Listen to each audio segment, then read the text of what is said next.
So అమ్మ గతంలో కూడా మీరు ఒక ఇంటర్వ్యూలలో కూడా జగనన్న పాలనలో నాకు ఇల్లు వచ్చిందని చెప్పి కూడా కొన్ని మాటలు మాట్లాడారు. సో ఆ సమయంలో కూడా వైఎస్ఆర్సీపీ వాళ్ళు కూడా ట్వీట్ చేయడం జరిగింది.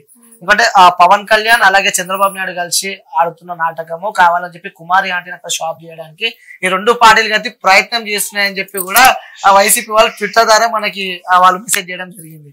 సో దీన్ని మీరు ఏమంటారు? ఇప్పుడు మీరందరూ వచ్చి ఒకళ్ళ తర్వాత ఒకళ్ళు ఇలా అడుగుతుంటేనే మాకు తెలిసింది. అది కూడా మన ముఖ్యమంత్రి గారు రేవంత్ గారు కూడా మనకి ఇట్లా పెట్టింది కూడా మాకు ఎవరో చెప్తేనే తెలిసింది. ఇట్లా పెట్టారు ఇట్లా అని ఫోన్ చేస్తేనే అది మళ్ళీ మా బాబుకు పంపించారట. అది ఫోన్ లో పంపిస్తే అప్పుడు బాబు వచ్చి దబా దబా చూపించాడు. చూపించగానే అసలు మాకైతే అసలు ఆనందంతో కన్నీళ్ళు వచ్చేసినాయి. మా ఆయనకి నాకు ఇద్దరికి అయితే మామూలు కాదు అసలు.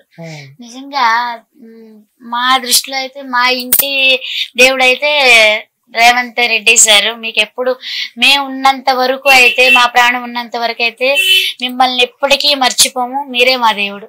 అంటే కొన్ని రోజుల్లోనే మీ దగ్గరకు వచ్చి స్వయంగా మీరు పెట్టే ఫుడ్ కూడా తను టేస్ట్ చేసని చెప్పి కూడా చెప్పడం జరిగింది. అది కూడా దానికి కూడా ఇంకా సంతోషంగా ఉంది. ఇంకా అంటే ఇంకా కానీ తర్వాత కూడా ఇక్కడ వాళ్ళందరూ చెప్పారు ఆయన చాలా మంచివారు. మీరు వీడియో తీస్తుండగానే కూడా నా దగ్గరికి వచ్చారు కదా అందరూ వచ్చి అందరూ అంటున్నారు కదా ఆయన చాలా మంచివారు, అసలు ఫ్రెండ్లీగా ఉంటారు ఎవరితోటైనా సరే ఏదో అంటారు.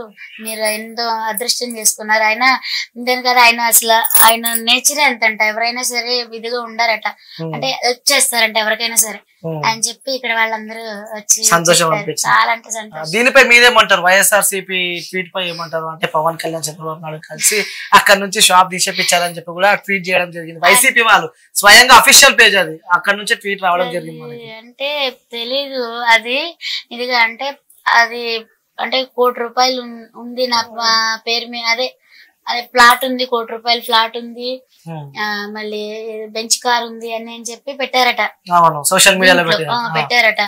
దాని గురించి మీ మీడియా వాళ్ళే అడిగారు, ఎవరో పేరు తెలియదు నాకు, అడిగారు. అడిగితే అప్పుడు చెప్పాను నా పేరు మీద అయితే ఏమి అంటే ఏమీ లేవు, నా ఆధార్ కార్డ్ నెంబర్ కూడా ఇస్తాను, తీసుకుని మీరు చెక్ చేసుకోండి. నా పేరు మీద ఉన్న ఆస్తి అంటే మొన్న రీసెంట్ గా మొన్న నవంబర్ లో వచ్చింది నాకు. అది వైఎస్ జగన్మోహన్ రెడ్డి గారు అట్లా ఇచ్చారు కదా, అది వచ్చింది నాకు. సో అలా పేరు చెప్పగానే ఈ ఇద్దరు కలిసి అలా లేకుండా చేశారు అని చెప్పి అంటున్నారు వాళ్ళు. దానికి మరి అంటే నా పేరు మీద ఉన్నదైతే అదే, నాకు పేరు మీద ఉన్నదైతే ఆస్తి. సో అంటే ఆ కుమారి ఆంటీ వైరల్ అయిన తర్వాత కూడా చాలా సంపాదించింది. అంటే మనం ఒకరు ఎదుగుతుంటే శత్రువులు కూడా ఎక్కువ మంది ఉంటారు. అంటే మీకే మీ నమ్ముకున్న వెనుపట్టు వచ్చారు అనుకోవచ్చా? అది ఎప్పుడు ఒక బ్లేమ్ చేయకూడదు నాన్న, బ్లేమ్ చేయకూడదు. అది నిజంతో వాస్తవంతో కూడా మనకు తెలియదు. కానీ నిన్న పోలీస్ వాళ్ళు అంటమైతే అలా అన్నారు, కానీ అలా అన్నా నేను ఎవరినైతే అనలేదు. ఎందుకంటే నేను అందరూ బతకాలి, అందరిలో నేను ఉండాలని కోరుకునే మనస్తత్వం నాది. సో అప్పుడు పోలీస్ వాళ్ళతో కూడా మీరు మాట్లాడుతున్నప్పుడు పక్కనే మీడియా ఉంటే కొన్ని మేము బాధాకరమైన మాటలు విన్నాం మేము. సో మమ్మల్ని ఈ స్థాయి ఇంత పెద్దగా చేసింది కూడా మీరే, మరి ఇప్పుడు మాకు ఏమి దిక్కు, మాకు సొల్యూషన్ కావాలి అంటూ కూడా నువ్వు కొంతమంది మీడియా వాళ్ళని అడగడం జరిగింది. అంటే మీకు కూడా చెప్పాను కదా, మీరు ఎన్నిసార్లు అడిగినా కానీ నాన్న వద్దు నాన్న తీయొద్దు నాన్న అని, ఎన్నిసార్లు తీస్తా ఆంటీ ఆంటీ అని అడిగినా కానీ చెప్పాను కదా, చాలా మందికి చెప్పాను తీయొద్దు తీయొద్దు అని. అది ఆ బాబు కూడా చెప్పాను, నాన్న ఆంటీ ఆంటీ అని బంతల్లా బతిలండి నాన్న ప్లీజ్ నాన్న తీయొద్దు నాన్న, ఇది ఫుడ్ రోడ్ సైడ్ ఫుడ్ నాన్న, ఇది దీనివల్ల మళ్ళీ ఇదవుతుంది, వద్దు నాన్న తీయొద్దు అని ప్రతి ఒక్కరికి అదే చెప్పాను కదా. అది అట్లానే అంటే అది పబ్లిక్కే చెప్పారు. అది అంటే మీడియా వల్ల ఎంత మంచి ఉందో అంత చెడు ఉంది, అంటే దాని గురించి లోతులైతే మాకైతే తెలీదు. అప్పుడు పబ్లిక్ చెప్పారు దానివల్ల మంచిగా ఉంటది, ఇంకా ఎట్లా కూడా అన్నారు వాళ్ళ అయితే పైకి తీసుకెళ్తారు లేదా కింద పడేస్తారు అని చెప్పారు. అంటే పబ్లిక్ చెప్పారు. అంటే అదేంటనేది మాకు తెలీదు. నేనైతే ఎవరిని తీయమని అయితే నేను చెప్పలేదు కదా, మళ్ళీ డబ్బులు ఇచ్చి తీయించుకున్నానని కూడా నా మీద ఇట్లా కంప్లైంట్ లో ఇవ్వడం జరిగిందండి. అంటే కుమారి ఆంటీ దగ్గర వీడియో తీయాలంటే 2000, 3000, 5000 ఇస్తేనే ఆంటీ వీడియో ఇస్తుందని చెప్పి కూడా గతంలో మనం వాడుతున్నాం. అట్లా అని కంప్లైంట్ కూడా ఇచ్చారంట పోలీస్ స్టేషన్ లో అని చెప్పారంట. అంటే ట్రాఫిక్ పోలీసు వాళ్ళకి ఇప్పుడు ఆవిడ వల్ల మాకు ఇబ్బంది అవుతుంది, ఆవిడ వల్ల మా ఇది పోద్ది అని చెప్పి అలాగే చెప్పడం జరిగిందంట. దాంతో ఇక వాళ్ళు పోలీసు వాళ్ళు అయితే నిన్న మాకు అదే చెప్పారు ఇదిగా అని చెప్పి, సార్ ఇది చాలా అన్యాయం సార్, అందరితో పాటు నన్ను ఒకదాన్ని అలా చేయదు సార్, ప్లీజ్ సార్, సరే ఏదన్నా ఉంటే ఎస్ఐ గారితో మాట్లాడుకోమన్నారు, అది సిఐ గారితో. అంటే సాయంత్రం వెళ్ళి మాట్లాడతాము, ఇప్పుడు ఈ పూట కొంచెం ఫుడ్ దింపుకొని ఇవ్వండి సార్ అని బతిమలాడాను. అప్పుడు అందరూ మీడియా మొత్తం ఆయన వెనకాలే ఉన్నారు, అంతమంది ఎందుకు వచ్చారో కూడా తెలియదు నాకు. ఇంకా అట్లా అన్నాక వాళ్ళకు కూడా చెప్పాను తీసేటప్పుడు, నాన్న ఇది స్ట్రీట్ ఫుడ్ నాన్న, రోడ్ సైడ్ తీయొద్దు నాన్న, ఏంటి నాన్న అని కూడా నేను అన్నా.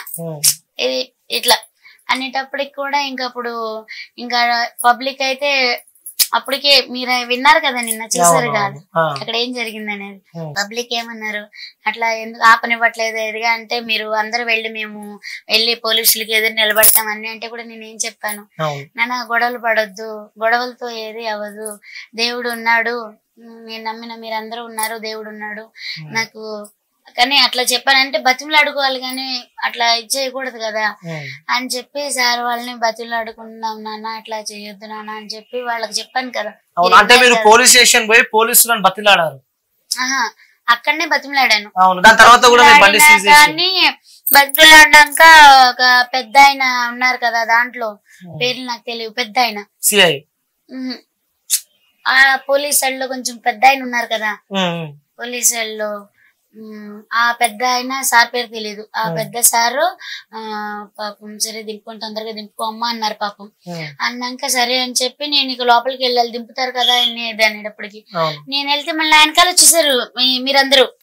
వచ్చేసినాక అప్పుడు ఈ లోపలేమో బాబుని కొట్టి వ్యాన్ తీసుకెళ్లిపోయారంట. బాబుని పోలీసు వాళ్ళు కొట్టారా? అలా గుంజి వ్యాన్ తీసుకెళ్లారట.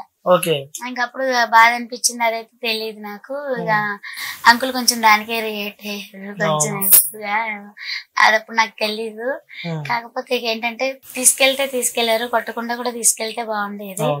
ఇక అది కొంచెం ఇది అనిపించింది. తర్వాత ఇక అందరూ ఇట్లా అన్నాక ఇక బండి ఎప్పుడైతే వ్యాన్ వేసుకెళ్ళిపోయారో అందరూ సరే అడుగుదామని చెప్పి వెళ్తే కూడా వాళ్ళు నీ వల్ల ట్రాఫిక్ ప్రాబ్లం అవుతుంది, నీ ఒకదాని మీద మిగతా వాళ్ళందరూ కూడా సఫర్ అవుతున్నారు అని మాకు కంప్లైంట్ వచ్చింది నీ మీద, వాళ్ళందరూ ముత్తుకుంటున్నారు అది ఇది అని చెప్పి, డబ్బులు ఇచ్చి నువ్వు తీయించుకుంటాం ఏంటి అది ఇది అని చెప్పారట. నేను డబ్బులు ఇచ్చి తీయించుకున్నానని, నేను ఎవరికి డబ్బులు ఇచ్చేది నేను తీయించుకోలేదు, అలా ఇది కూడా లేదు. అప్పుడు పబ్లిక్ కూడా అన్నారు, మా కుమారేంటి లేకపోతే ఇక్కడ ఫుడ్ ఏవి నడవనీయం అది కూడా అన్నారు. అది తప్పు కదా, అలా అనొద్దు. నా పబ్లిక్ అయితే అదే చెప్తాను. సో అంటే డైలీ మీరు రొటీన్ అయిపోయింది, అంటే ఫుడ్ వండుతారు, తీసుకెళ్ళిపోయి అక్కడ పెడతారు, చాలా మంది క్రౌడ్ వచ్చి తింటారు. సో ఈ రోజు పొద్దున నుంచి మీరు ఇంట్లోనే ఉన్నారు. సో మిస్ అయినారా అవన్నీ? మిస్ అయినారా అంటే ఇక పొద్దున్న నుంచి అంటే మీరందరూ ఇప్పుడు ఎంత మంది వచ్చారు, ఒకళ్ళ తర్వాత ఒకళ్ళు పొద్దున్న నుంచి ఇప్పుడు వరకు ఉంటూనే ఉన్నారా? 5 minutes అంటున్నారా? అది ఇంకా అట్లానే ఇక ఏం చెప్పాలి. అట్లా అవుతుందా? సరే, మీరు నిన్న నుంచి ఫుల్ టెన్షన్ లో ఉన్నట్టున్నారు. సో మొత్తానికి అయితే ఒక మంచి గుడ్ న్యూస్ విన్నారు. ఒక్కసారి డైలాగ్ చెప్తే జనాలు అందరూ సంతోషపడతారు, ఎందుకంటే మళ్ళీ మా ఆంటీ యాక్టివ్ అయిపోయింది. సో చాలా మంది కుమార్ ఆంటీ బాధపడుతుంది అని చెప్పి కూడా చాలా చూస్తున్నాం. సో ఇప్పుడు కుమార్ ఆంటీ సంతోషంగానే ఉంది అని చెప్పడానికి ఆ డైలాగ్ ఒకసారి, లివర్ డైలాగ్.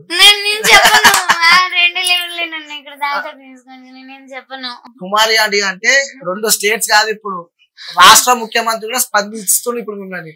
ఆ సంతోషంలో ఒకసారి వ్యూవర్స్ కోసం